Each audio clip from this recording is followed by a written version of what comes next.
Olá, boa noite. Hoje o quadro Dica de Literatura recebe o professor Marlon Salomão. Marlon Salomão é formado em História aqui pela Universidade Regional de Blumenau, tem seu doutorado na Universidade Federal de Santa Catarina e seu pós-doutorado na Universidade Federal de Goiás, onde hoje é professor do Departamento de História. Marlon Salomão, em 2010, lançou 3 livros, e é sobre esses livros que nós vamos conversar nesta noite. Marlon, a respeito do livro Arquivologia das Correspondências, tu trabalhas as correspondências de uma maneira diferente com a qual outros historiadores mais tradicionais trabalham, e é o que tu abordas nessa tua obra. Poderias nos falar um pouco sobre este novo enfoque do historiador sobre essa fonte documental, a correspondência? Pois bem, Viegas, a ideia da arquivologia das correspondências, ela fundamentalmente parte do problema de uma história das palavras, né? O meu objetivo fundamental nesse livro é pensar a possibilidade de uma história das palavras, né? A grande questão que me parece importante ser destacada é que os historiadores, até muito recentemente, se despreocupam com a singularidade da palavra que aparece no século XIX na pena dos imigrantes. Eu acho que o tipo de palavra que aparece no século XIX com os imigrantes é uma palavra singular, porque é a palavra do homem comum. Então a ideia de uma arquivologia é justamente a ideia de um estudo sobre a constituição e a produção desse novo tipo de arquivo de palavras, que é fundamentalmente marcada, constituída pela palavra do homem comum no Brasil. No fundo, se você quiser, o que está em jogo é quem tem e quem não tem voz na história. E esse arquivo marca justamente o momento em que, na história do Brasil, o homem comum passa a ter voz na história. Além da arquivologia das correspondências, tu lançaste também em 2010, enquanto organizador, o livro Alexandre Koyré, Historiador do Pensamento.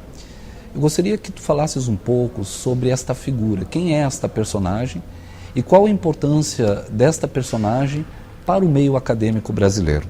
Pois bem, o Koyré é uma personagem filosófica absolutamente importante no século XX. Não é?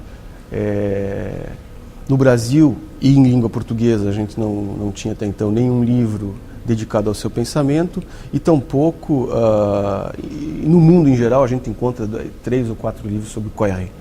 E é uma personagem fundamental porque marcou toda a história do pensamento da filosofia francesa do pós-guerra.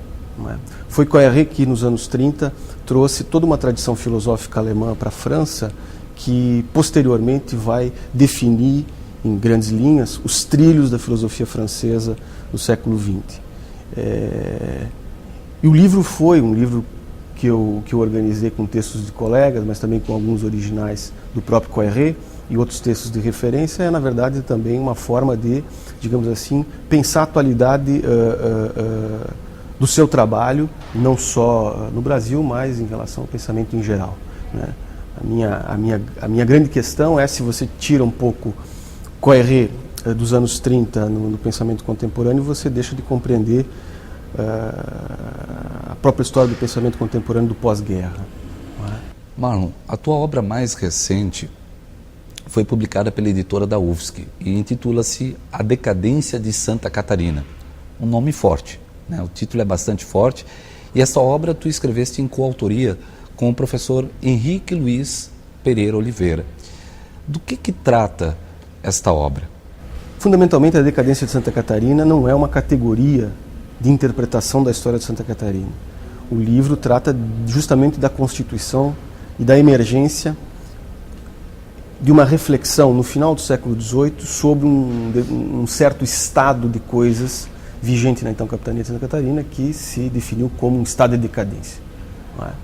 E é muito interessante que, se você observar o que a partir do final do século XVIII se define como os elementos através dos quais se caracterizariam esse estado de decadência, são justamente os princípios que 80 anos antes, 1730 e 1740, definiram a própria formação da capitania de Santa Catarina, ou seja, os problemas ligados à defesa e à conservação do território. Então é muito interessante você observar que, quando se constitui a capitania da ilha de Santa Catarina, se constitui através de alguns princípios que no final do século XVIII vão ser apontados como fundamentalmente aqueles que levaram a esse estado de decadência. E é uma crítica, se você quiser, aos princípios do poder soberano. Marlon, para nós concluirmos a nossa entrevista, tu és um historiador que, além de teres a preocupação de trabalhares com os conteúdos da historiografia propriamente ditos, tu tens também uma preocupação de pensar a própria ciência da história, o saber historiográfico, uma preocupação até mesmo epistemológica. E eu gostaria de te perguntar, então, qual seria hoje, no mundo contemporâneo, o papel do historiador? Olha, Viegas, essa é uma questão bastante difícil para concluir essa nossa breve conversação.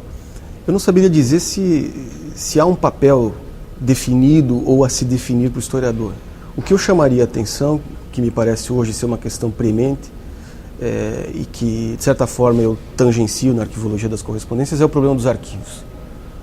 Acho que a grande questão atual para a historiografia, ou seja, para a nossa disciplina, é uma reflexão sobre os arquivos. Não é nem tanto uma reflexão epistemológica pura e simples, nem tanto uma reflexão teórico-filosófica, mas é uma reflexão sobre o estatuto dos arquivos no interior da nossa disciplina. Sobre o conceito de arquivo, se você quiser, no interior da nossa disciplina. Eu acho que, se nós observarmos, por exemplo, agora, você sabe muito bem, corre no Congresso Federal, Congresso Nacional, uma nova lei de acesso às informações, ou seja, uma nova lei de arquivos, e os arquivos se tornaram um problema político. Não é só no Brasil, na Argentina, na América Latina toda, no leste europeu, na África, nas antigas sociedades em que regimes totalitários graçaram. O problema dos arquivos é um problema premente. E é um problema importante para a história, porque sem arquivos não há história. Não é? Marlon, muito obrigado pela tua presença aqui no programa Expressão. As portas estarão sempre abertas. E é isso. Até a próxima semana com mais um quadro Dica de Literatura.